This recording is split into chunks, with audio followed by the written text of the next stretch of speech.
Most Roman soldiers served their years, earned their freedom, and returned home. After 2 decades of marching, drilling, and fighting, they longed for peace. They received their pensions, money, land, and the promise of a quieter life away from the campfires and battlefields. Yet for a rare few, the end of service was not the end of their story. These were the Evocati, the veterans who refused to retire, men who answered the call to arms even after earning the right to lay down their swords. But why would anyone choose to walk back into the storm of war after escaping it? To understand, we must look at the long road that forged them. Most began as teenagers, ordinary recruits known as milites.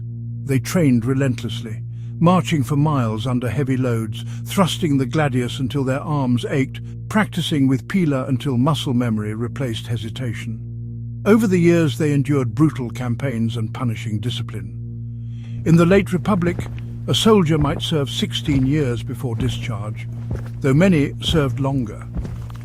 Under Augustus, the standard became 20 years for legionaries and 25 for auxiliaries. At the end, the reward was the honesta missio, an honourable discharge that came with pension, land, and the satisfaction of duty completed.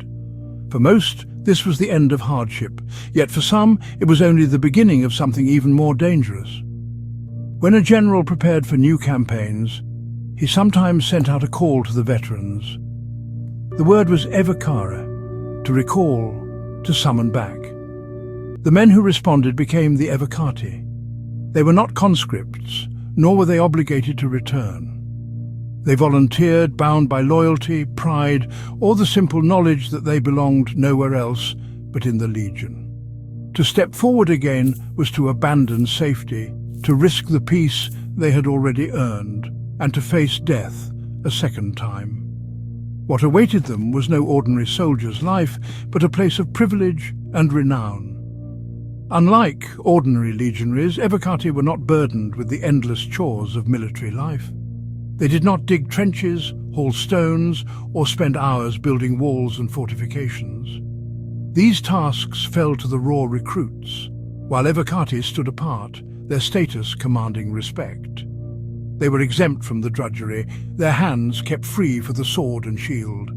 Their pay was higher, their authority greater, and many were promoted straight into centurion posts, bypassing years of slow advancement. To the men of the legion, Evocati were living legends, proof that one could survive decades of war and still stand unbroken. And to the generals who commanded them, Evocati were invaluable, seasoned fighters whose loyalty could decide not just battles, but the fate of Rome itself. One of the most famous generals to summon Evocati was Julius Caesar. In 49 BC, standing on the edge of history, Caesar prepared to march on Rome itself. His soldiers adored him, but he wanted more. He wanted his veterans. He called to the Evocati, men who had already earned their freedom and pensions, men who had nothing left to prove. Thousands answered. These veterans followed him across the Rubicon, and with them Caesar lit the fire of civil war that consumed the Republic. Their presence was more than military strength. It was a statement of loyalty. To stand with Caesar after retirement meant risking land, wealth, and life itself. Yet they came, their devotion to their general stronger than any fear. In battle after battle, from Pharsalus to Munda, they stood with him, a force feared by enemies and revered by allies.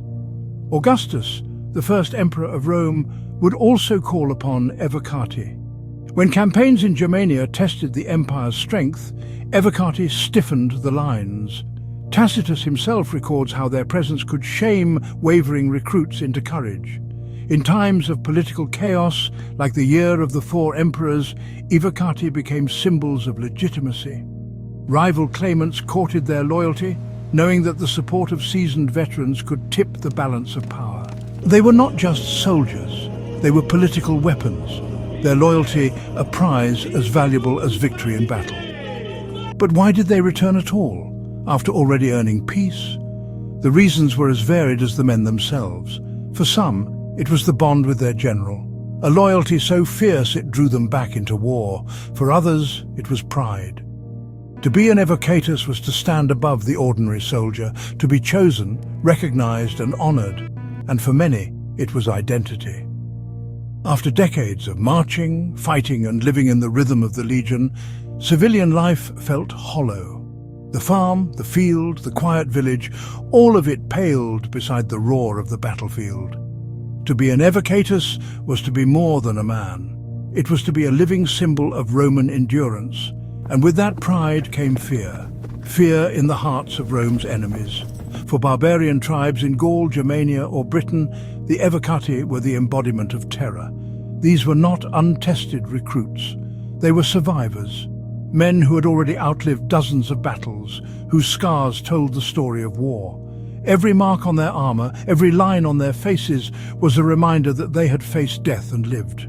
To fight them was to fight Rome distilled. Its experience, its endurance, its unyielding will. To kill such a man was an achievement. To face him was to risk destruction. Even within the legions, Evocati carried immense prestige. Young soldiers looked to them for cues, imitating their stance, their calmness under pressure, their way of holding shield and sword. A line with Evocati embedded was a line unlikely to break. In the structure of the legion, Evocati were not grouped into separate units. They often served close to the general himself, acting as both advisors and fighters. Some were promoted to centurions, others placed at the most critical points of battle where collapse threatened. Their freedom from menial tasks allowed them to focus solely on combat, and their long experience meant they could be trusted to act without waiting for orders.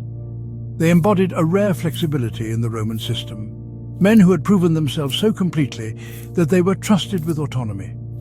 But Evocati were more than warriors, they were symbols. When a general summoned them, their return sent a message.